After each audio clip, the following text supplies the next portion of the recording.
வணக்கம், welcome to Venus cooking. இன்றைக்கி நம்ம பார்க்க போகிறது ஒரு குழம்பு ரெசிபி, மோர் குழம்பு. ரொம்பவே டேஸ்டியான மோர் குழம்பு எப்படி வைக்கிறதுன்னு பார்க்கலாம் வாங்க. நான் ஒரு கடாயில் 1 ஸ்பூன் எண்ணெய் சேர்த்துக்கிறேன். இப்போ இந்த எண்ணெயிலே 1 ஸ்பூன் தனியாவை போட்டு பொரிய விட போகிறோம். நான் இன்றைக்கி ஒரு மீடியம் சைஸ் வெங்காயத்தை நீள்வாக்கில் கட் பண்ணி வச்சுருக்கேன். ஒரு துண்டு இஞ்சி, 3 பல் பூண்டு, ஒரு 3 பச்சை மிளகாய் இது போட்டு இந்த தனியா கூடயே சேர்த்து நல்லா வதக்கிப்போம்.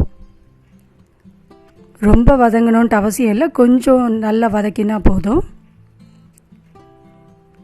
நான் 1 ஸ்பூன் துவரம்பருப்பு, 1 ஸ்பூன் அரிசியை கொஞ்ச நேரம் ஒரு 10-15 நிமிஷம் அது மாதிரி ஊற வச்சுருக்கேன். இப்போ அந்த ஊற வச்ச அரிசி, துவரம்பருப்பு இது ரெண்டுத்தையும் இந்த வெங்காயத்திலே போட்டு நல்லா வதக்கிப்போம்.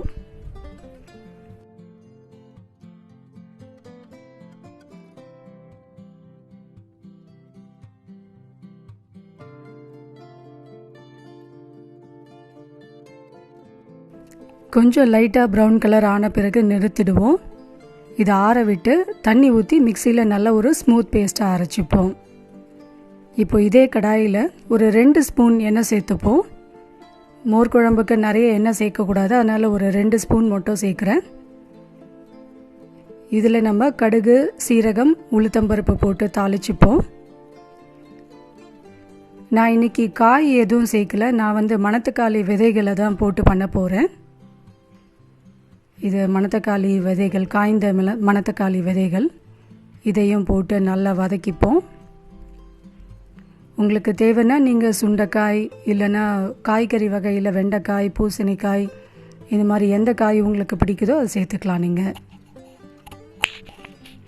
கொஞ்சமாக கருவேப்பிலை போட்டு நல்லா வதக்கிட்டு நம்ம அரைச்சி வச்சுருக்க விழுதையும் இது கூட சேர்த்துப்போம். தேவையான அளவு தண்ணி ஊற்றி இது கொஞ்சம் ஒரு கொதி வர வரைக்கும் இருக்கட்டும்.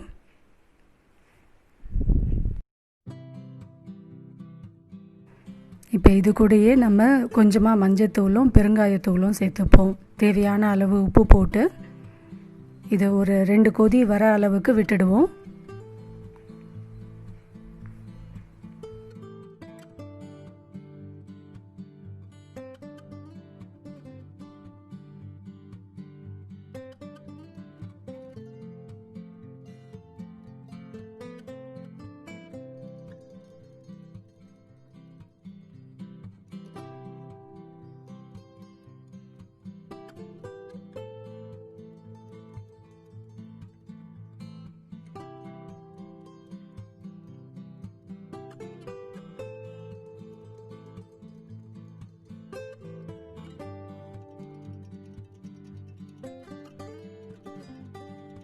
இது நல்லா கொதிச்சிடுச்சு. இப்போ நான் கொஞ்சமாக மோரை இது மாதிரி அடித்து வச்சுருக்கேன், அதையும் இது கூட சேர்த்துக்கலாம்.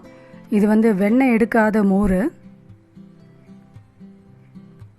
இப்போ நம்ம மோரை ஊற்றின பிறகு ரொம்ப கொதிக்கக்கூடாது, முட்டை கொதின்னு சொல்லுவாங்க, அது மாதிரி ஒரு 2 கொதி வந்த உடனே இறக்கிடணும்.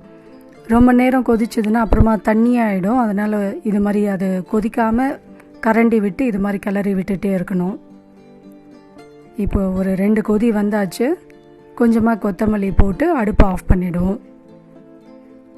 இது ரொம்பவே டேஸ்டியான மோர் குழம்பு இப்போ ரெடி ஆயிடுச்சு. இது நீங்கள் கருணக்கிழங்கு வறுவல், சேப்பங்கிழங்கு வறுவல், இல்லை வாழைக்காய் வறுவல், வடை, மெதுவடை இது எல்லாமே ரொம்ப சூப்பரான சைட் டிஷ். இதுக்கு இந்த குழம்பும் பார்த்திங்கன்னா ரொம்பவே டேஸ்ட்டாக இருக்கும். கண்டிப்பாக இந்த மெத்தடில் வீட்டில் ட்ரை பண்ணி பாருங்கள். தேங்க்யூ.